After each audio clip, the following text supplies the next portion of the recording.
Hello everyone, তোমরা সবাই কেমন আছো? তো আজকে প্রথমেই চলে এসেছি জামা প্যান্ট গোছাতে, কেননা আমরা যাচ্ছি দীঘা। দেখো একবার রেডি হয়ে নিয়েছি, তারপর আমরা দীঘা যাব বলে বেরিয়েও পড়েছিলাম। মাঝখানে আর ভিডিও করা হয়নি। তো আমরা এখন দীঘা পৌঁছেও গেছি। এইটা হচ্ছে দীঘাতে নতুন তৈরি হচ্ছে জগন্নাথ দেবের মন্দির।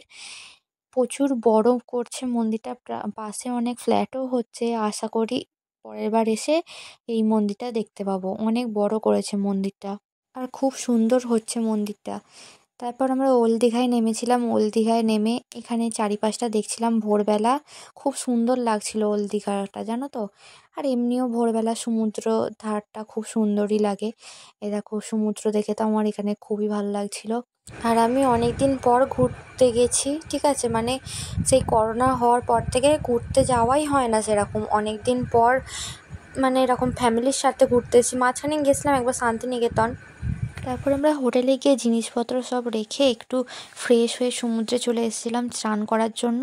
তো দেখো কত লোক দীঘাতে, শুধু এই সময় সবাই দীঘা পুরী এইসব সমুদ্র জায়গাতেই ঘুরতে আসে। এই দেখো আমার মা বাপি। এবার রুমে এসে একবারে ফ্রেশ হয়ে নিয়েছিলাম, যেহেতু সমুদ্রে অনেক বালি থাকে, তাই জন্য একবারে ফ্রেশ হয়ে নিয়েছিলাম। বিকালবেলা একটু রেডি হয়ে গেছি ঘুরতে যাওয়ার জন্য।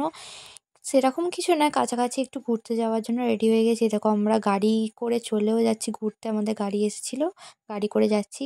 তো ফার্স্টে আমরা এখানে এসেছি, এটা হচ্ছে কাজু বাদামের বাগান। এখানে প্রত্যেকটা গাছই কাজু বাদাম গাছ, প্রত্যেকটা গাছেই কাজু পাওয়া যায়। তারপরে আমরা এই চন্দনেশ্বর মন্দিরে এসেছিলাম। এই মন্দিরটা আমার খুবই ভালো লেগেছে, খুব সুন্দর এই মন্দিরটা এসেছি। তো মন্দিরটার পাশে একটা পুকুর ঘাট ছিল, এখানে সবাই মাথায় জল নিয়ে প্রণাম করছিল। তো আমিও একটু গেলাম। তারপর মন্দিরের ভেতরে ঢুকেছিলাম, একটু ঠাকুর দর্শন করলাম। আর এটা হচ্ছে দীঘার তালসারি। এই জায়গাটা আমার দীঘাতে সবচেয়ে বেস্ট লেগেছে। এখানের ভিউটা জাস্ট মানে একদম খুব সুন্দর। তো তারপর এইখানে এসেছিলাম উদয়পুর। তারপর এটা হচ্ছে দীঘাতে নতুন করেছে দীঘার ঢেউসাগর।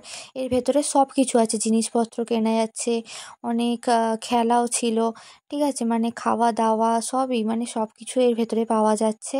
নতুন করেছে দীঘার ঢেউসাগর। এখানে সব থেকে আমার বেস্ট লেগেছে এই নৌকাটা, খুব সুন্দর মানে নৌকাটা লাগছিল। তার সঙ্গে আবার মিউজিকও চলছিল, লোক ছিল, লাইটিং ছিল, সব কিছু মিলিয়ে খুব সুন্দর ছিল জায়গাটা।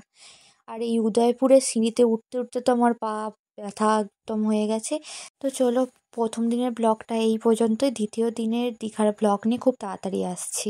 আজকের মতো টাটা।